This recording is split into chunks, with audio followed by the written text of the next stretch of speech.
Hello and welcome to ESAT. I am Ngudu all day with the news. Leaders of Ethiopia and Eritrea have signed a landmark declaration announcing the state of war between the two countries has come to an end and a new era of peace and friendship has been opened. Eritrean President Isaias Afwerki and Ethiopian Prime Minister Abiy Ahmed today signed a declaration in Eritrean capital Asmara, where Ahmed was on a two-day official visit. It was a first visit by an Ethiopian leader in over 2 decades, marking the end of animosity and bitterness, a result of 2 years of senseless border war between 1998 and 2000. The two countries have agreed to implement the decision by the Eritrea-Ethiopia Boundary Commission that was established in 2000 to delimit and demarcate the border between the two countries.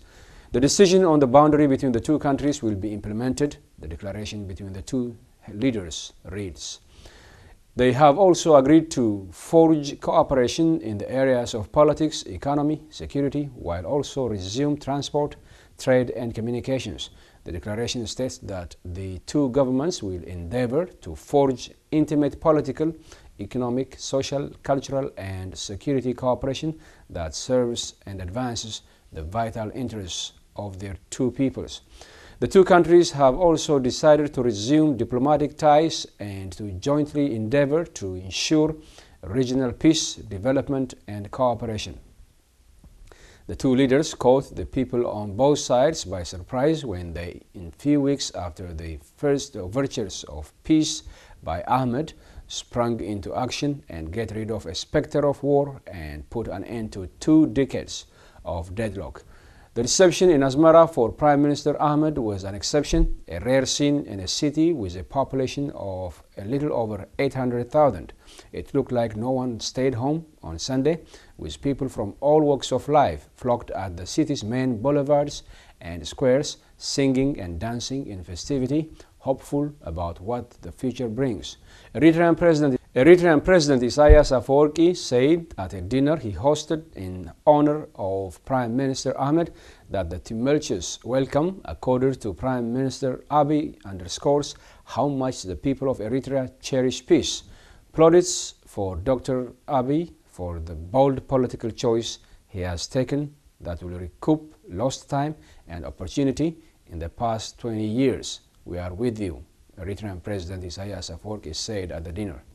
Abiy Ahmed has also addressed the dinner reception in Tigrinya, one of the official languages of Eritrea, to the delight of the Eritrean president and other guests. Ahmed said, "Enough of war and news of imminent war. I congratulate the peoples of Eritrea and Ethiopia as we embark on a promising chapter of peace and stability by bringing to an end the phase of no war, no peace." Meanwhile, Ethiopia has formally requested the UN Security Council to lift sanctions that it had imposed on Eritrea in 2009. The official request was made by Ethiopian Prime Minister Abiy Ahmed to UN Secretary General Antonio Guterres, who is on a visit in Addis Ababa, according to reports by state media. The UN Security Council imposed an arms embargo on Eritrea, travel bans on its leaders, and froze assets of some officials, accusing the Eritrean government of aiding Al-Shabaab in Somalia.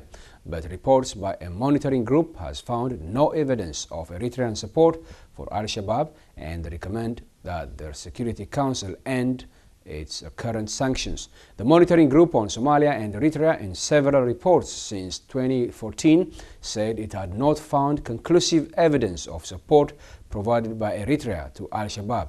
Abiy Ahmed, who was on a first historic visit to Eritrea on Sunday and Monday, had promised that Ethiopia would work to lift UN sanctions on Eritrea and end isolation of the Eritrean government by powers that control the international political scene.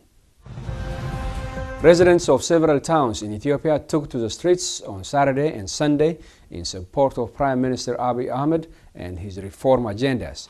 Thousands of people in towns in northern and southern Ethiopia held demonstrations to express support for the Prime Minister's reform initiatives and his call for peace and forgiveness to leave behind past resentments. Residents in Injibara, Dangla, Abrahajira, Soroka, Raya, Ataye, and Arba Minch, among other towns, have come out in their thousands carrying the Ethiopian flag and chanting slogans of support for the new Prime Minister. In Arba Minch, demonstrators carried a 1,200-meter long flag in what has now become a competition among the towns in Ethiopia for displaying the longest flag. Meanwhile, Ethiopians in Toronto, Canada, held a rally yesterday in support of their Prime Minister. Eritreans have also joined the rally to express their solidarity with their Ethiopian kins. That ends the news. Thanks for watching.